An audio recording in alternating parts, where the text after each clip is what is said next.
गोकुळ सोबत गोकुल। 15 ऑगस्ट 1947 साली ह्या देशाला स्वातंत्र्य मिळालं। आपला भारतीय देश हा गेले अनेक वर्ष जुलमी राजवटीमध्ये अनेक प्रकारच्या वेगवेगळ्या अतिक्रमणातून तोंड झालेला आहे। 1630 साली छत्रपती शिवाजी महाराज जन्म झाला। त्यानंतर त्यांनी तोरणा किल्ल्यावरती लोककल्याणकारी राष्ट्राचं तोरण बांधलं।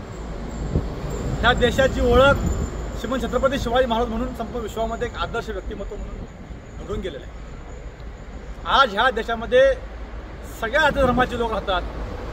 जेवढे जगामध्ये जाती धर्म नाहीत तेवढे आमच्या देशामध्ये वेगवेगळे जाती धर्म आहेत। आपण सगळे गुन्हा गोविंदन आणतो, एकमेकाला सलोख्याचं वातावरण देतो आपण, परंतु हल्लीच्या काळामध्ये काही समाजकंटक जाणीवपूर्वक अशा आदर्श व्यक्तिमत्वावरती समाजामध्ये तेढ निर्माण होतील, गैरसमज निर्माण होईल अशा पद्धतीचं वक्तव्य करून राष्ट्रीय एकात्मतेला त्रास देण्याचं काम करतात। त्या अशा समाजकंटकांना कडक शासन झालं पाहिजे, ज्यासाठी स्वतंत्र कायदा केंद्र सरकार असेल, राज्य सरकार असेल यांनी करणं आवश्यक आहे। यासाठी आम्ही कालच आदरणीय सन्माननीय मुख्यमंत्री देवेंद्र फडणवीस साहेबांना लेखी निवेदन दिलेलं आहे की आपण लोकासारखा एक कायदा करावा आणि राष्ट्रीय व्यक्तिमत्व असणारे हा विचार जो आहे हा टिकला पाहिजे, वाढला पाहिजे आणि ह्या देशामध्ये सर्व लोक एकमेकांना जगले पाहिजेत, राहिले पाहिजेत।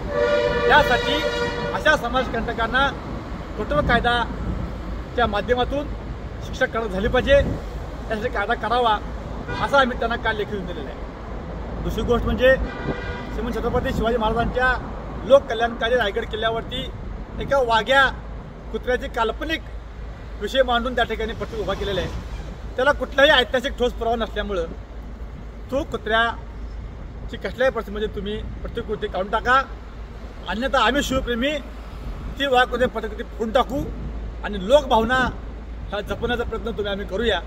यासाठी आम्ही मुख्यमंत्र्यांना काल निवेदन दिलेलं आहे। तर त्यांनी दोन्ही गोष्टी ते गांभीर्याने विचार करून ह्या गोष्टी पूर्ण कराव्यात आणि राष्ट्रहित वाढीस लागावं, यासाठी आपण मिळून प्रयत्न करूया। जय हिंद, जय महाराष्ट्र।